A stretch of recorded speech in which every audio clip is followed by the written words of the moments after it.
નમસ્કાર. ચરોતર પોસ્ટમાં આપનું સ્વાગત છે. થોડા સમય પછી તમને દૂધ તો મળશે, પણ એ ગાયનું નહીં હોય, ભેંસનું પણ નહીં હોય, ના બકરી કે ઊંટનું પણ નહીં. આ દૂધ, તમને ખબર છે ને, લેબ્રોન ડાયમંડ? આ દૂધ પણ લેબોરેટરીમાં બનાવેલું કે ઉગાડેલું હશે.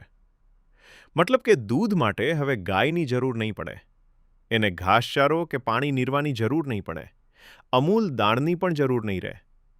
અમેરિકા અને કેનેડામાં આ પ્રકારના લેબોરેટરીમાં બનાવેલા દૂધના વેચાણને મંજૂરી આપવામાં આવી છે.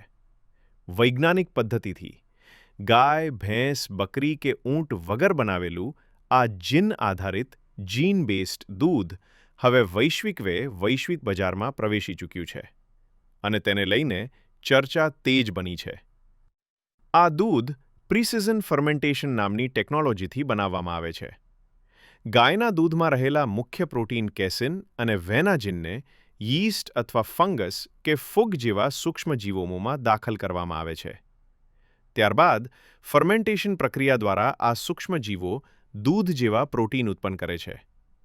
આ પ્રોટીનને શુદ્ધ કરીને તેમાં પાણી, ચરબી અને અન્ય જરૂરી ઘટકો ઉમેરવામાં આવે છે, જે દૂધ જેવું હોય છે. આ ક્ષેત્રમાં અમેરિકાની પરફેક્ટ ડે, ઇઝરાયેલની રીમિલ્ક અને ઇમેજિન ડેરી તેમજ ન્યૂઝીલેન્ડની ડેઝી લેબ જેવી કંપનીઓ અગ્રેસર છે. ઇઝરાયેલ મગાય વગરનું દૂધ અને તેમાંથી બનેલા ડેરી ઉત્પાદનો કેફે અને રિટેલ બજારમાં ઉપલબ્ધ થયા હોવાનું જાણવા મળ્યું છે. અમેરિકા અને કેનેડામાં આ પ્રકારના દૂધના પ્રોટીનને અધિકૃત મંજૂરી આપવામાં આવી છે. નિષ્ણાતો જણાવે છે કે ઉત્પાદન પ્રક્રિયામાં જેનેટિકલી મોડિફાઈડ સૂક્ષ્મજીવોનો ઉપયોગ થાય છે, પરંતુ અંતિમ ઉત્પાદન તરીકે મળતું દૂધ સંપૂર્ણપણે શુદ્ધ હોય છે અને તેમાં કોઈ જીવંત જીએમઓ હાજર રહેતું નથી. આપણા દેશમાં કે ભારત જેવા દેશોમાં દૂધ ખેતી, ગ્રામીણ અર્થવ્યવસ્થા અને સાંસ્કૃતિક પરંપરાનો મહત્વપૂર્ણ ભાગ હોવાથી જીન આધારિત દૂધને લઈને નિયમન, લેબલિંગ અને સામાજિક સ્વીકૃતિ અંગે હજી સ્પષ્ટ નીતિ ઉપલબ્ધ નથી.